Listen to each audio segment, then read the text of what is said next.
uncle who is so caring, Mordecai. So Mordecai brought her up. That is, God put her in the hand of a caring, nursing uncle who nursed her and taught her in the way of the Lord. Thirdly, Esther, because she was raised up by Mordecai, who feared God, so Esther also is considered a God-fearing woman.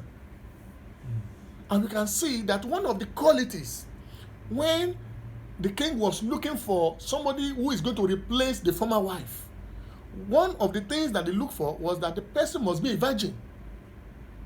If Esther was not a virgin, she wouldn't have been considered as part of those who will contest to be the wife of the king. And she was living in a pagan court, and yet she maintained herself as an orphan and as a virgin. And she was made a queen. Another thing we want us to consider is that Esther was chosen by King Ahasuerus to be queen. She was highly favored. The Bible says, among all the virgins that came to contest, Esther was highly favored. The favor of the Lord was upon her. If you look at Esther chapter 2 verse 17, it says, now the king was attracted to Esther more than to any of the other women, and she won his favor and approval more than any of the other virgins. You see, I want us to understand one thing this morning. When God's favor is upon anyone, one will be attracted to people. You see, one will be attracted to people because God's divine favor is upon your life. And that's one thing we need to be praying for. My brother and myself have prayed this morning. We have asked for God's favor. Wherever you go, pray for God's favor upon you so that you can be attracted. Even in business, when the favor of God is upon your business, your business will be attracted to people. You see, when your life is favored by God, people will divinely approve of you. So Esther was divinely favored. Another area of Esther is the life of obedience. I saw this in her. I want us to remember what happened to why the former wife fell. What was the case? What was the sin of the former wife? Can anybody share with us? What happened to the former wife? Vashti, what happened to her? She was disobedient. The king asked her to come and dance, and so that he can introduce her to all the guests that came to marry with the king, because the king was celebrating. But Vashti, maybe because of pride or whatever, she refused. She disobeyed. And this annoyed the king. And that is why she divorced her and asked for replacement. You see, the disobedience of Vashti led to the replacement. And can you see? And the obedience of Esther led to yeah. So I want us to look at two different things: disobedience and obedience. Our disobedience will lead to our fall if we disobey God. But if we obey God, we are going to meet with favor with God. If you read that verse 20, he said, now Esther had not yet revealed her family and her people, just as Mordecai had charged her. For Esther obeyed the command of Mordecai as when she was brought up by him. If she had not obeyed the voice of Mordecai, she wouldn't have been taken as one of the virgins that will contest to be the new wife of the king. Can you see? Vashti disobeyed, Esther obeyed. That's another attribute of Esther, obedience. Then, you see, in verse 22, Esther finds out that there was a plot against the king through her uncle Mordecai, and she reported it to the king, giving credit to Mordecai, not credit to himself. When God does something through our hands, we should know that every glory should be to God, not to ourselves. And that was the problem in Genesis chapter 11. The pride and the way people wanted to give credit to themselves. They wanted to build Tower of Babel to reach God so that they can be shaking hands with God. And you see, people wanted to make a name for themselves. And that is the problem we are having in the whole world today. People want to be recognized. People want to make name. Oh, I can do this. I'm like this. But God, He respects those that kind of attitude. God doesn't lack that of attitude. Every credit must be given to God, not to ourselves.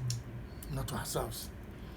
And then, when Mordecai knew what Haman was to do, I know we know the story, but because of time, we will not go into the in-depth story.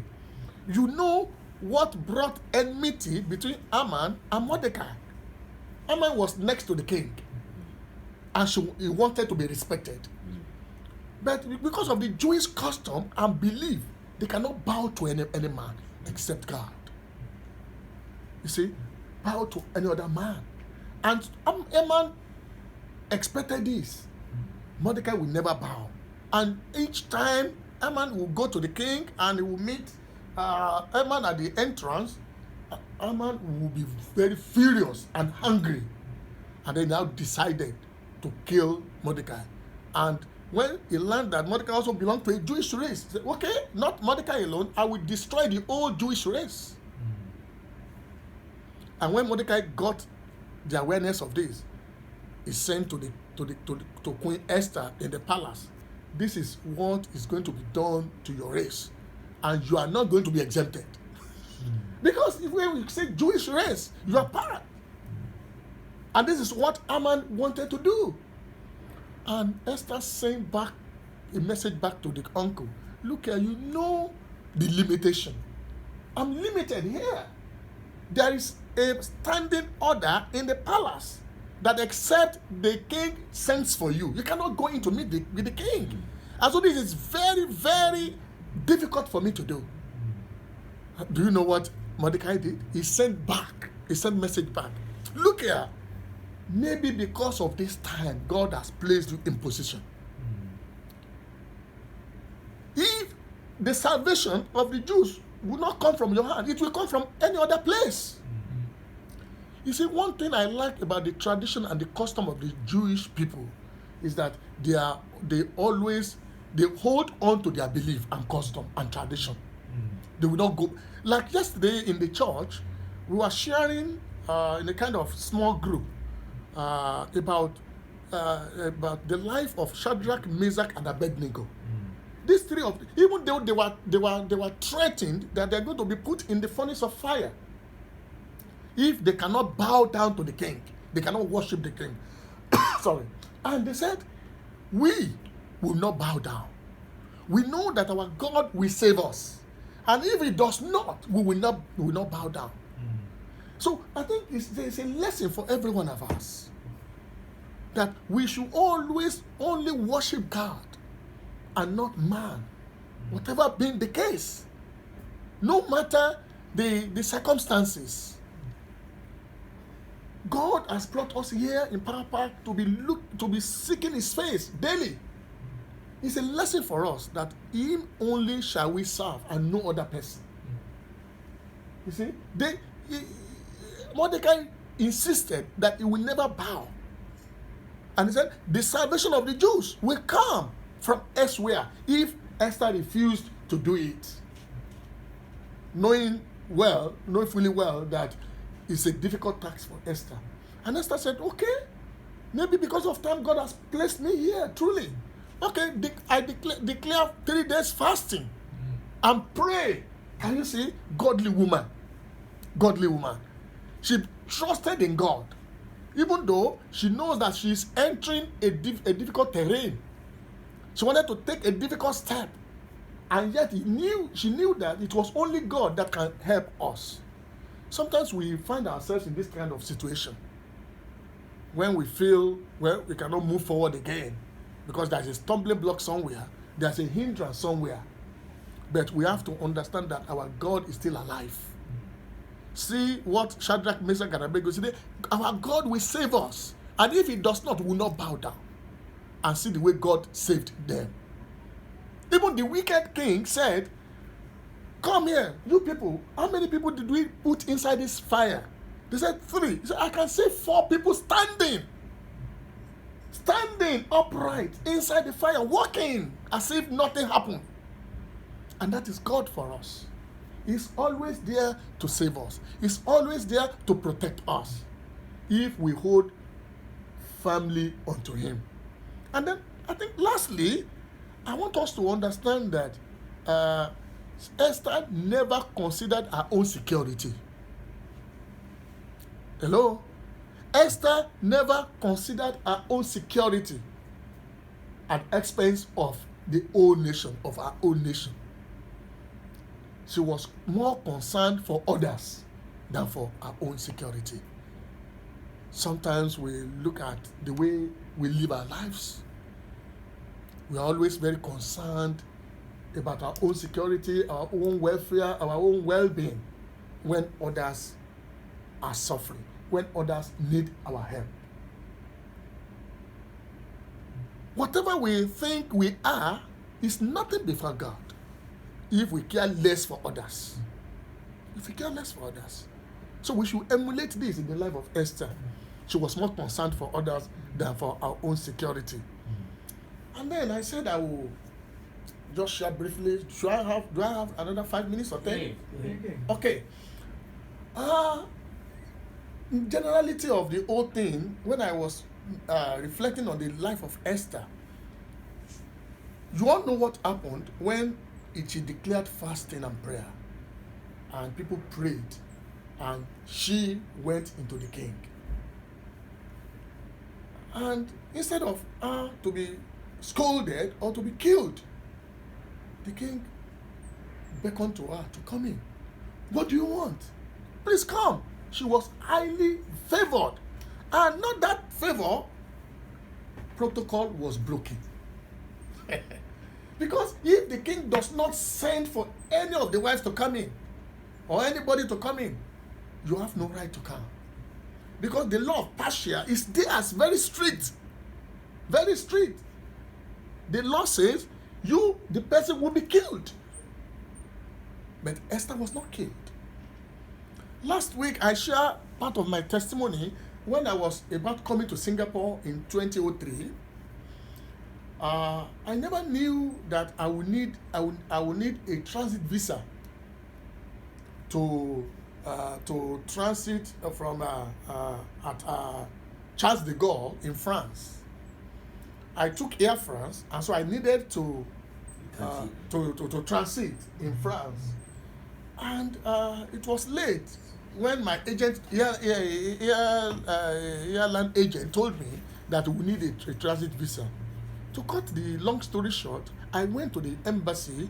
The day I went to the embassy, they have closed. So I slept in Lagos. I woke up the second day to go to the embassy, and that means I had only 1 day more for me to get the transit visa to resume in Singapore.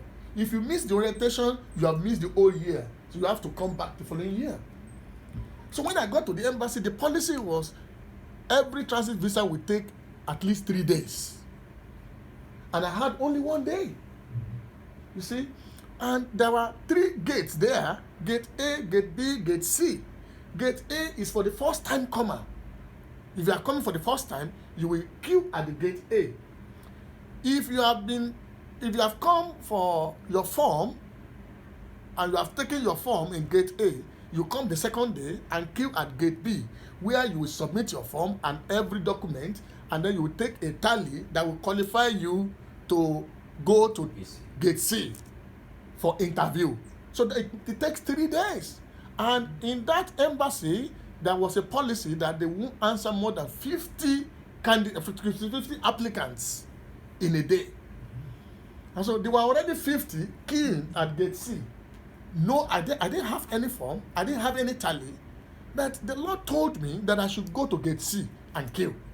Even without tally, without form.